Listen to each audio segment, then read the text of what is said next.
Iname sat at the end of the table, quietly watching the birthday candles flicker.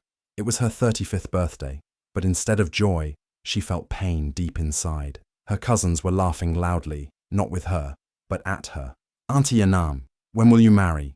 they teased, their voices sharp like knives. One even joked that her eggs were old, and another said she should buy a walking stick instead of a wedding dress. Everyone laughed, even her aunt, who should have defended her. Inam smiled politely, pretending it didn't hurt, but inside, her heart was breaking. She had planned a simple dinner, hoping for love and warmth. Instead, all she got was shame. No one asked how she felt, what she had been through, or if she was okay. They only saw her age and her empty ring finger. Later that night, after everyone left, Iname sat alone with her birthday cake. The room was quiet. She looked at the candles still burning and whispered to herself, "Maybe I'm the curse. Maybe they're right." Her hands shook as she cut a piece of cake. She tried to eat, but the tears came first. Big, silent tears rolled down her cheeks. She wasn't crying because she was single. She was crying because they made her feel like being single meant being worthless. That night, as the candles melted away, Inami felt smaller than ever. She had never felt so invisible, so unloved, so broken. Inami's smile looked calm and gentle to everyone, but behind it, there was a heavy story that no one saw. Years ago, she was deeply in love. She had found a man she thought would be her husband, her forever. They planned their wedding together, picked colours, made guest lists. But just 1 week before the big day, he vanished. No goodbye, no explanation. He left her with a broken heart, a wedding dress she never wore, and questions that never got answers. Since then, things only got worse. Anytime someone talked about love or marriage, eyes would turn to her with pity or judgment. Family events were the hardest. Her younger cousins, some even 10 years younger than her, were married and had children. They would show off their husbands, their rings, their babies. Meanwhile, Inami became the family example of what not to be. They didn't say it out loud, but their eyes, their tone, their laughter said it all. She was the warning sign. Don't end up like Iname. Every proposal she got after that heartbreak felt like a joke. Some men just wanted to use her. Others made her feel like she should be thankful they even noticed her. Slowly, her heart built walls. She stopped dreaming of love. She stopped hoping for kindness. But what her family didn't know was, Inami hadn't given up on life. No, she was quietly building herself back up. While everyone thought she was wasting time, Iname was working on her mind, her heart, and her career. She read books, learned new skills, prayed, healed in silence. She was growing, slowly but surely. And not just that, far away from the noise, she had started speaking to someone kind, someone unexpected. Inam was not finished. Her story was only beginning. One quiet evening, Iname was at home, sitting on her bed with her laptop open. She was replying to some work emails, her face calm but tired. Life had been heavy, but she kept pushing through. Then, suddenly, a strange message popped up in her inbox. It said, "See you at 8, love. Dinner's on me." Iname blinked in confusion. She didn't recognize the number. Clearly it was a message meant for someone else. Instead of ignoring it, she politely replied, "I think you sent this to the wrong person." A few minutes later, the sender replied with a warm apology. "Oh no, I'm so sorry," he wrote, "but thank you for being kind about it." That was how it all started. The man's name was Rudo. He asked her how her day had been, and they ended up chatting for a while. He was funny, but not in a loud or showy way. He was gentle, curious, and very respectful. He never rushed her, never made her feel like she had to impress him. At first, Inam was careful. She wasn't used to a man simply talking to her without judgment or hidden intentions. But something about Rudo felt different. Every day after that, they exchanged messages. Their conversations became longer, warmer, deeper. He would ask her about her favorite childhood memory, her dreams, her fears, and he listened, really listened. For the first time in many years, Inam started to laugh again. But this time, the laughter wasn't forced or fake. It wasn't to hide pain. It was real. It came from a place inside her that had been quiet for so long. She would look at her phone and smile without even knowing it. Her heart, which had been closed for so long, slowly started to open again. Rudo wasn't just a stranger anymore. He was becoming someone who made her feel seen. Inam didn't know where this new connection would go, but one thing was clear. Something had awakened inside her. Something soft, something hopeful. And it all started with one wrong message that turned out to be right. Rudo was unlike any man Inam had ever met. He didn't play games, didn't try to impress her with flashy words. He was just real, calm, patient, and full of quiet strength. One day, during one of their deeper conversations, Rudo opened up about his past. He told her he was a single father to a beautiful 6-year-old girl named Tari, who had autism. His voice softened as he spoke about her, the way she laughed, the way she didn't like loud sounds, and how she loved bedtime stories more than anything else. Then he shared something that made Iname's heart ache. His wife, the love of his life, had passed away 3 years ago. It wasn't easy for him. He said he went through a dark season, raising a child with special needs alone. But Rudo didn't speak with bitterness.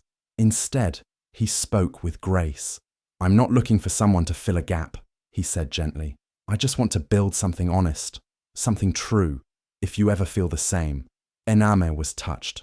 No man had ever spoken to her like that.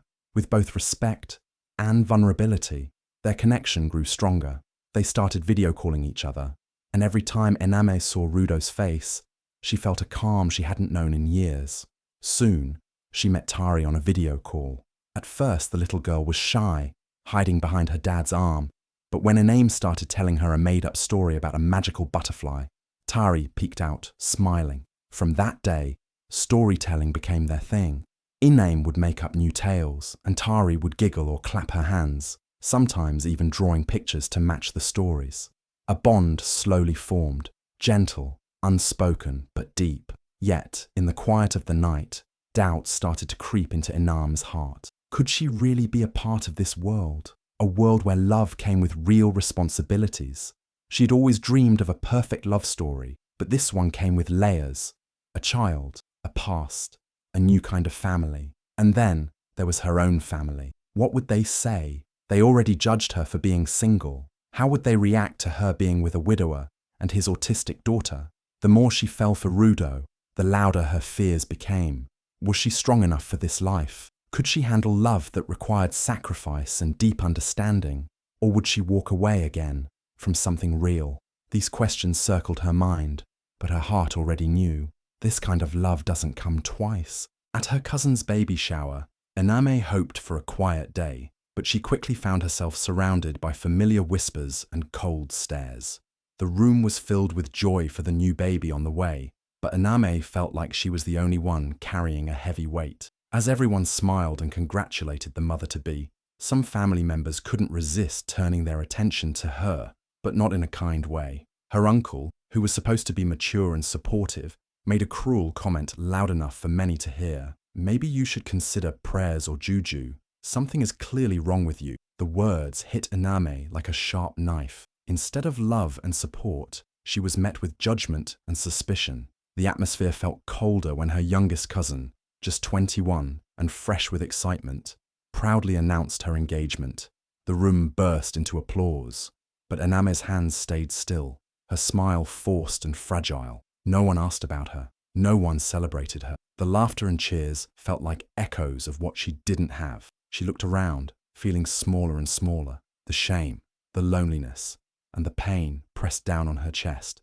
That night, after everyone had gone home, Iname sat alone in her room. The bright lights of her phone screen made the silence feel louder. Her heart was tired, her spirit bruised by years of judgment. She reached for her phone and looked at Rudo's contact, the one thing that had given her a little hope. But instead of finding comfort, she felt fear. What if he couldn't understand this pressure? What if she was asking too much by trying to start a new life when her own family was so cruel? With trembling fingers, she deleted his number. She closed her social media apps and logged out, cutting herself off from the world she once tried to connect with. The walls of her room seemed to close in on her, and the quiet was filled with memories of all the times she had been mocked, rejected, and left out. Her trauma, the pain she had hidden for so long, shouted louder than her hope. The tears came, hot and unrelenting, as she wondered if she was strong enough to keep going. For the first time in a long while, Iname felt broken. not just by others, but by the weight of carrying their harsh words alone. She wished she could disappear, wished she could rewind time and change everything. But deep inside, even through the darkness, a small spark of herself refused to die. That spark was quiet, but it was still there, waiting for a day when she would rise again. One quiet afternoon, Enam decided to clean her old bookshelf. As she carefully moved the books and dusted the shelves, something caught her eye. A small, worn envelope tucked behind a row of thick novels. It had her name written on it in her mother's handwriting. Her heart skipped a beat. She hadn't seen this letter before, and she didn't know it was there. Slowly, she opened it, feeling a mix of curiosity and nervousness. Inside, the letter was simple but full of deep love. Her mother wrote about the pain she had faced many years ago. She told Ename how people called her barren when she was 40, saying she would never have children. But then, against all odds, she had Inami. The letter said, "They called me barren at 40, but then I had you. You are not late, my daughter. You are right on time. Always have been." Reading these words, Inami felt a warmth spread inside her chest. It was like hearing her mother speak to her again, reminding her she was never a mistake or a problem to be fixed. For so long, Inami had carried the heavy weight of her family's doubts and insults. The pressure to be married and have children had made her question herself every day. But her mother's words made her see things differently. Maybe she wasn't broken or late. Maybe she was exactly where she was supposed to be in life. The letter gave her a new kind of hope, one that came from inside, not from what others said. With this new strength growing inside her, Enam looked at her phone. She thought about Rudo, the man who had brought light and kindness into her life, but whom she had pushed away during her hardest moment. Her fingers hesitated over the screen. What if he didn't want to hear from her anymore? What if she was too broken for him to understand? But the hope in her mother's letter pushed her forward. She typed a simple message to Rudo and pressed send, unsure if he would reply, but ready to try again. That moment was not just about reaching out to a man. It was about reaching back to life, to love, and to the possibility that maybe, just maybe, her story was far from over. When Iname sent that message to Rudo, her heart was pounding. She wasn't sure if he would answer, but then, almost like a miracle, his reply came. He told her he had been waiting for her, quietly hoping she would reach out again. His words felt like a warm hug after a long, cold winter. Rudo didn't just respond with kindness. He invited her into his family too. He introduced her to his sister, who welcomed Inami with open arms and made her feel like she belonged somewhere for the first time in a long time. With this new support, Iname slowly began to heal. She started going to therapy, learning to love herself again. Piece by piece, she found strength in speaking at women's empowerment events, sharing her story, and encouraging others not to give up on themselves no matter how hard life gets. Every step forward made her feel lighter, more hopeful, and more alive. Then one day, out of nowhere, Inami received an invitation that caught her completely off guard. It was to a big family event, her cousin's wedding. This was the same cousin who had once cruelly said, "You'll be single forever." For years that bitter memory had haunted Iname, but now, holding the invitation in her hands, she felt a new kind of power. This time, she was not the broken girl they thought she was. Iname RSVP'd to the wedding, but she made a decision that surprised everyone. She would not go alone. She planned to arrive with Rudo by her side, showing her family that she had moved on, found love, and built a new life full of hope and strength. This wasn't just about attending a wedding. It was about reclaiming her worth and proving to those who doubted her that she was unstoppable. When the day came, Iname stepped into that big event with her head held high, accompanied by Rudo and his family. The looks on her relatives' faces said everything: shock, surprise, maybe even regret. But Iname didn't care about their whispers or judgment. She had found something far more important: peace, love, and a future she chose for herself. That night, she danced not just for celebration, but for the victory of her spirit, unbroken and shining, brighter than ever. On the day of the wedding, Iname dressed carefully in a beautiful golden lace gown that shimmered softly under the light. She held little Tari's small hand tightly, feeling the warmth and hope it gave her. Right beside her was Rudo, tall, calm, and full of quiet confidence. As they entered the hall together, the chatter stopped instantly. Everyone's eyes turned to them. The same family members who had laughed at her, whispered hurtful things, and made her feel small were now frozen in surprise. Their faces showed shock and disbelief because this was not the name they thought they knew. The bride, standing nearby, leaned over to a friend and quietly asked, "Who is that man?" It was clear no one had expected a name to arrive like this. Strong, radiant, and with someone who loved her and accepted her fully. Iname didn't look around for approval or pity. Instead, she kissed Rudo's hand gently, a small smile playing on her lips. It was a silent, powerful way of saying, "I am no longer broken. I am not the person you thought I was." In that moment, Iname was not just showing off a man or a fancy dress. She was showing the peace she had found inside herself. For years, she'd carried the weight of loneliness and hurt, but now she carried something much stronger: hope, love, and dignity. The laughter that once hurt her had been replaced by her own quiet confidence. She stood tall and proud, shining brighter than ever before. This wasn't just a walk into a wedding. It was a walk into a new life, one where she was finally free from judgment and full of strength. The crowd could only stare as Iname, with Rudo and little Tari by her side, showed them what true happiness and courage looked like. The girl they mocked had become a woman who owned her story and walked with peace in her heart. As the wedding celebration went on, an aunt suddenly pulled Iname aside, her voice low but sharp. "You never told us you were seeing someone," she whispered, clearly shocked. Iname looked at her calmly and smiled softly. "You never gave me a chance to speak," she said gently. "You only gave me space to shrink and be small." Her words hung in the air, quiet but strong, showing how much she had suffered in silence. Then, something surprising happened. A younger cousin, who once laughed and made fun of her, came forward with tears in her eyes. "I'm sorry for mocking you all those times," she said quietly. It was a small apology, but to Iname, it meant the world. It showed that maybe, finally, people were starting to see her for who she really was. But the biggest surprise came when her father stepped forward. His face was serious, but his voice was warm. "You waited for the right person," he said. "Your mother would be so proud of you." Those words felt like a long-awaited hug, a recognition that Iname had been waiting for her whole life. For the very first time, she felt truly seen and respected by the people who once made her feel invisible and worthless. That moment changed everything. The family who once put her down, who made her feel like she didn't belong, was now learning to accept her new happiness. Iname didn't need their approval, but their change showed her how far she had come. She had moved from pain and loneliness to strength and love. She stood tall, her heart full, knowing that she had finally put herself first, and that was the most powerful thing of all. Her journey wasn't just about finding love with Rudo.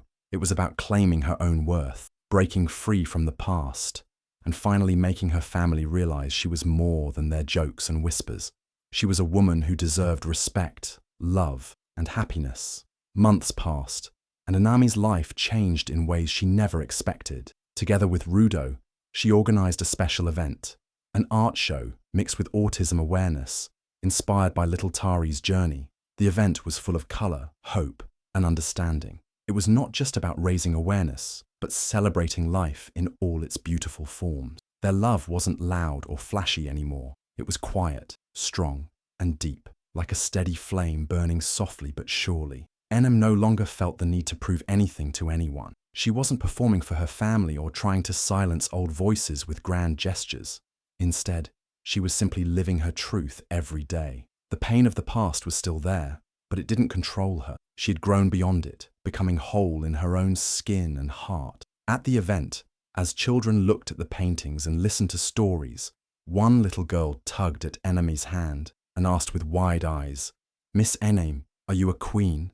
Iname smiled warmly, knelt down to the child's level, and said softly, "No, sweetheart, I'm something better.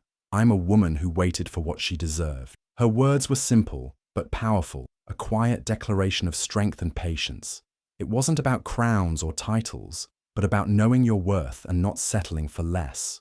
Around them, applause filled the room. Gentle music played, and Iname's hand found Rudo's, their fingers intertwined, a quiet symbol of love, healing, and new beginning. In that moment, it was clear. Sometimes the best stories don't start with a perfect page. Sometimes they bloom from the empty spaces where people once thought there was nothing left to hope for. In story was proof that even after loneliness and pain, a new chapter full of love and happiness can begin. And that was more beautiful than any fairy tale. If you believe everyone deserves to wait for what they truly deserve, share this story with someone who needs hope today. Don't forget to like, comment your own journey, and follow for more real stories that inspire and heal. Your story matters.